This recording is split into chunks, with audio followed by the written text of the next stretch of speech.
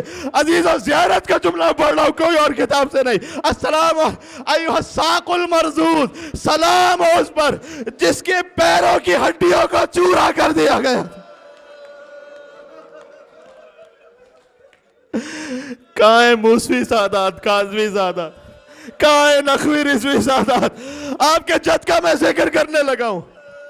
ساق المرضوذ، ساق کہتے ہیں پنڈلیوں کو، جس کی پنڈلیوں کو چورا کر دیا گیا تھا۔ یہ امام، ایک ہوتا ہے ہڈی کا ٹوٹ جانا، ایک ہوتا، مجھے نہیں کہا جا رہا عزیزوں، بار بار بس عزیزوں بس بات ختم کرنے لگا ہوں۔ کچھ جنازے ایسے ہیں کہ جو چورا ہو چکے تھے اہل بیت میں، جن کی ہڈیاں فقط نہیں ٹوٹی تھیں۔ جا کے دیکھنا مقتل میں 10 لوگ پہنچے تھے یزید کے پاس انعام لینے کے لیے، اور وہ کہتے تھے کہ ہم نے حسین کے لاشے کو ایسے پامال کیا تھا کہ چورا چورا بنا دیا تھا۔ خدا آپ کو سلامت رکھے۔ تو ایک حسین کا جنازہ تھا کہ جو ٹکڑے ٹکڑے تھا، چورا چورا تھا۔ میرے مولا کے قدم ٹکڑے ٹکڑے ہو چکے تھے زنجیروں سے۔ میرے مولا کو تازیانوں سے مارا جاتا تھا، صبح سے شام تک تازیانوں سے مارا جاتا تھا، لہو لہان جسم زہر سے۔ اچھا، زہر جب میرے مولا کو دیا گیا نا، تو میرے مولا نے کہا کہ ہاں کچھ دنوں بعد میرا جسم جو ہے وہ سبز ہو جائے گا، اور اس کے بعد میں قضاء الہی سے دنیا سے رخصت ہو جاؤں گا۔ اور پھر جب مولا کا جنازہ، اتنا مظلومانہ جنازہ ہے نا، یقین جانو ایسا مظلومانہ جنازہ کسی کا نہیں ہے، یقین جانو، جس کے 18 بیٹے ہوں اور 4 مزدور جنازہ اٹھائے،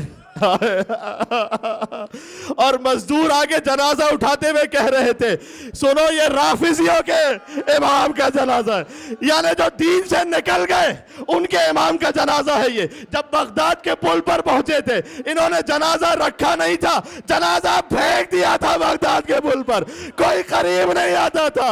ایک شخص آیا، ابو منصور اس کا نام ہے، اس نے کہا کس کا جنازہ ہے؟ کہا علویوں میں سے کسی کا جنازہ ہے، لیکن اجازت نہیں ہے کہ تشییع جنازہ ہو۔ کہا ہارون سے کہہ دینا میں اٹھاؤں گا اس جنازے کو۔ اس نے اعلان کیا، لوگوں کا مجمع جمع ہوا، پھر امام کو کفن دیا گیا، ہاتھوں کو جوڑ کے عرض کروں گا مولا، بالآخر کفن مل گیا تھا مولا۔ لا یومک یومک یا ابا عبداللہ، جیسے حسین کا دن تھا ویسے کسی کا نہیں تھا۔ 3 دن تک حسین کا جنازہ اٹھانے والا کوئی نہ تھا۔ آخری جملہ کہہ رہا ہوں، میں نے کہا 3 ہستیاں تھی جن کی ہڈیاں چورا ہو گئی، مولا موسی کاظم، دوسرا کربلا میں حسین کا جنازہ، اور تیسرا ان کی ماں فاطمہ زہرا کا جنازہ۔